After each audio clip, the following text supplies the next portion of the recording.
Hi guys, welcome back to my YouTube channel, and if you're new here then welcome.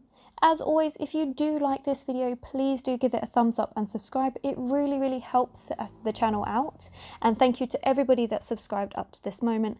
I'm actually in shock. I didn't expect this channel to be having the amount that I have at the moment, and it's not even that many, but I was really pleasantly surprised with that. So thank you to everyone that has subscribed. It really does mean a lot. Anyway, let's dive straight into this piece. So this piece is the first of a trilogy that I'm going to be doing, and it's titled Speak No Evil, which should give you an indication of what the next two are going to be. This is a Sphinx cat that I've done, and I've also added in a willow china pattern onto the actual body.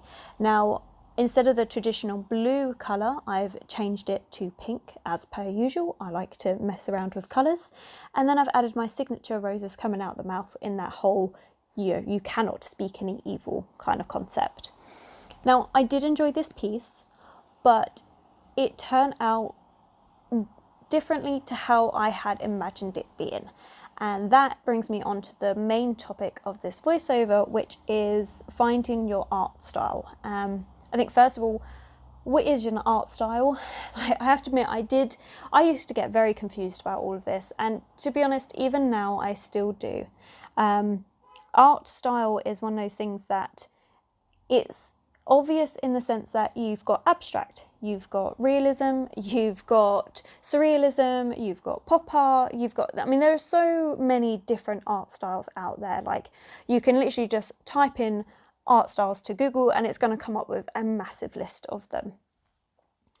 But I personally don't like being labelled and stuck into a box of this is your art style, this is your nice neat little box and that's where you stay. Like, I don't feel that's true to who I am personally, and I mean in general I don't like labels. I just think they're really pointless way of putting things into places that don't need to be, I guess, if that makes any sense.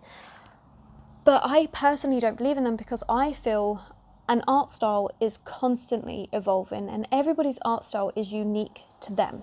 Yes, you will have artists that do similar works to one another, and you can definitely take inspiration from different artists, but I don't think you can go, oh, well, they're definitely doing this, unless it's something like abstract, which, you know what, yes, abstract is one of those things that is kind of set. And then you've got the same for realism, in that sense that, like, I do realistic pet portraits and normal portraits for commissions and stuff, which, you know, you can't define that any other way. That is a realistic rendition of what they're asking for. But the rest of it I find is a little bit more difficult to put into this box. I mean, you can say, well, the way it's laid out, the colours that are used, things like that, they're reminiscent of those art styles. But like for myself and my artwork, all of my pieces, I wouldn't say they're hyper realistic, but you can definitely tell what they are. They're not abstract by any means. They're not completely surrealist, because there's still that foot in like the natural order of things. Like how I see surrealism is that it doesn't abide by the normal laws of the world, which, you know, my pieces don't fully fall into that category either. And so there's this whole kind of thing of, where does your artwork fit if you feel it doesn't fit into any of those categories? So I think for that, the best thing to do is not worry about it. Like, as much as there is a stigma with that, and as much as a lot of people go, oh, what's the type of artwork you do? Like, you don't have to fit into anything. You don't have to be like, oh, well, you know, I'm a manga artist. If you only take inspiration from that and like to put your own spin on what interpretation that is, then that's absolutely fine. But I think, yeah, try not to focus too much on the labelling of things, and instead focus on improving your personal art style. And the best way I find in doing that is finishing a piece, taking a step back from it. So go back to it in a day or two, and then look at it critically and see all the things you like about a piece and all the things you dislike.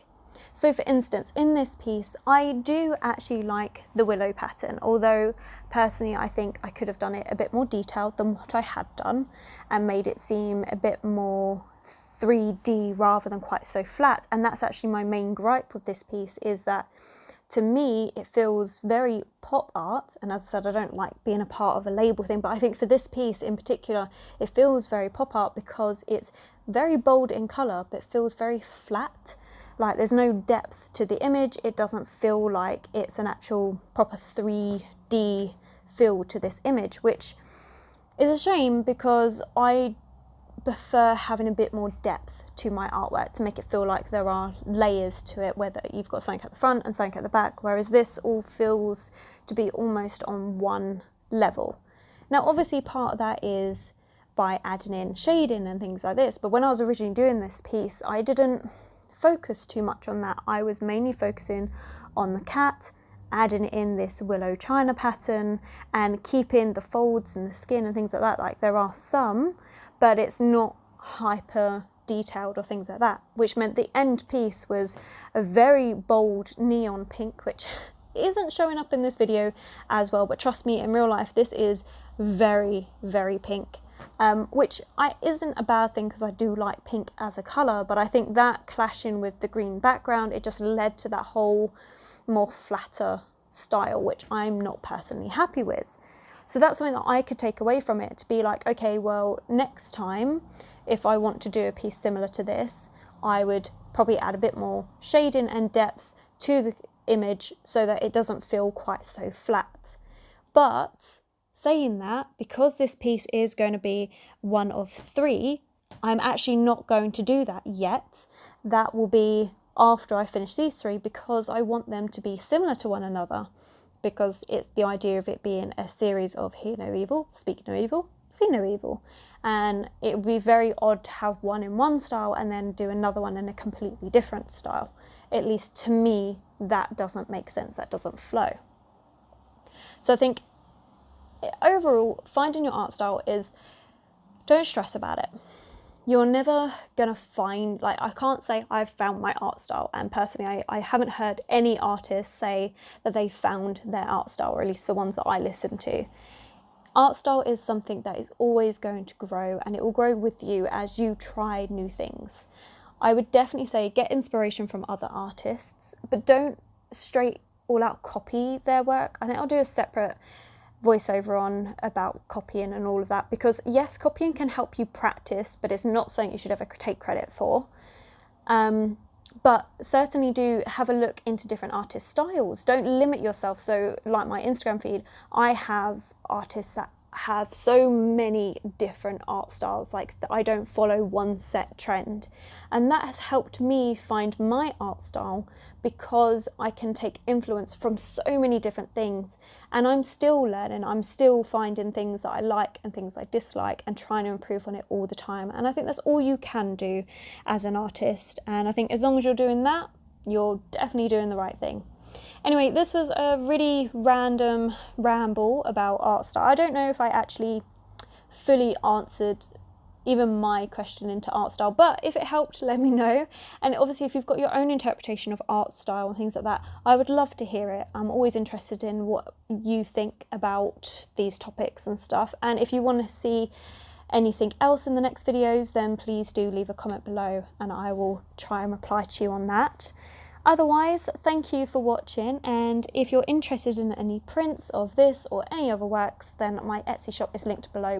And I'll see you in the next video.